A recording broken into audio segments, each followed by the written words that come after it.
Ashama akkam jirtu har'a kan ilaallu fincaan dafee dafee namatti dhufuu fi diimachuu halluu fincaanii kan jedhu.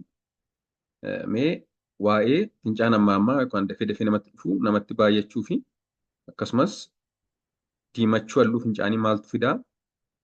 Yoommoo maal ta'e mana yaala dhaquu qabu maal gochuu qabu kan jedhu waliin haa ilaalu. Noormaalii fincaan akka amma ammaa namatti dhufu kan taasisan wantoota hedduu jiru.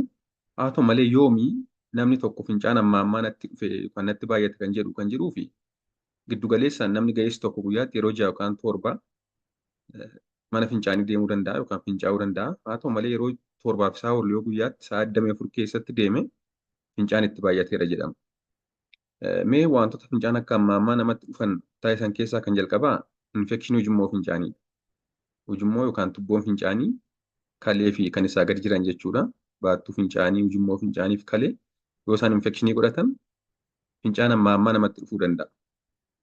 Fincaan yeroo akkasii amma ammaa namatti dhufuu qofa osoo hin ta'in fincaan nama gubuu akkasumas immoo yeroo fincaa'uuf jedhan muddamuu kan kana fakkaatan ni jiru. Akkasumas dhukkubbii kalee, dhukkubbii naannoo baattuu fincaanii garaa gara gadii jechuudha. Kanneen kun ni jiraatu.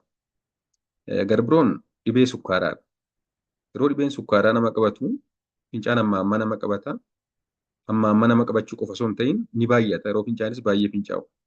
Kana malees bishaan baay'ee dhuguu, baay'ee dheebotu, baay'ee beela'u akkasumas ulfaatinni qaama isaanii ni hir'ata.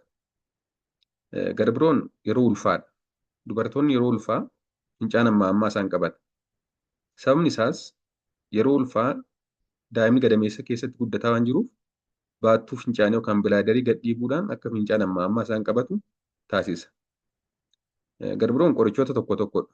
Qorichoota dhibee onneef, dhibee kaleef akka fincaan amma amma baay'atan kan godhan jiru. Isaan kana fudhataa jiru taanaan fincaan namatti baay'achuu danda'a. Garbiroon bishaan humnaa ol dhuguudha. Bishaan guyyaatti liitira 2 dhuguun gaariidha. Haa ta'u malee heddummeessanii hanga barbaadamu ol dhuguunis fincaan amma ammaa namatti baay'isa. Akkasumas bunaaf alkoolii baay'isuunis amma ammaa fincaa'uuf nama saaxila. Garbiroon guddachuu xannacha piroosteetii. Xannachi piroosteetii yoo guddate keessumaa namoota umuriin isaanii waggaa 50-60 ol ta'an dhiirota biratti amma ammaa fincaan isaan dhufa.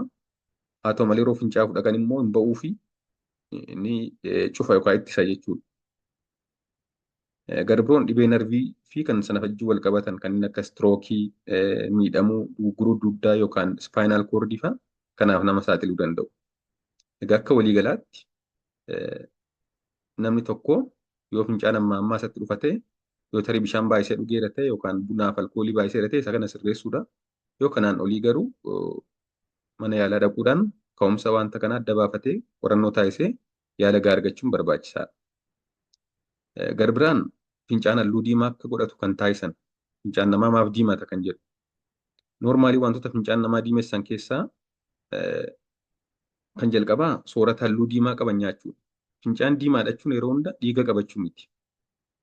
Fincaan tokko dhiiga qabachuuf laaboraatooriin ilaalamuu qaba. Kanaachi fincaan osuma dhiiga hin qabaatiin diimachuu danda'a. Fakkeenyaaf sooranni halluu diimaa qaban kanneen akka hundee diimaa fa'aa soorata warshaa adda addaatti samsamanii yookaan ashagamanii gurguraman kanaaf nama saaxiluu danda'u. Akkasumas qorichoonni tokko tokko illee kan kana fidan jiru. Keessumaa qorichoota dhibee TB fi kan kana fakkaataniif kennaman kana fidu. Akkasumas kan fincaan diimessu wanti biraan dhiiga qabaachuu fincaaniidha. Fincaan yoo dhiiga qabaate ni diimata. Mee fincaan akka dhiiga qabaatu kan taasisu kanneen gurguddoon kan jalqabaa infekshinii ujummoo fincaaniidha. Infekshinii ujummoo fincaanii yeroo jiru akkuma sila jedhe fincaan amma ammaa namatti dhufa nama gubaa dhukkubbiin kalee dhukkubbiin garaa ni jiraata akkasumas fincaan illee dhiiga godhachuu danda'a. Kana malees cirracha kalee. Cirrachi kalee fincaan akka diimatu akka dhiiga godhatu kan taasisan keessaa tokkodha. Akkuma sila jenne dhiita'uun xannacha piroosteetiis akkasumas rukkuttaa yookaan miidhaan kaleef ujummoo fincaanirra yoo ga'e fincaan dhiiga godhachuu danda'a. Akkasumas immoo dhibeen kalee hedduun kan kana fidan jiru. Dubartoota birattis marsaan laguu yeroo jiru fincaan waliin wal makuun fincaan diimessuu danda'a. Darbee darbee namoota muraasa namoota umuriin dullooman biratti garuu kaansarii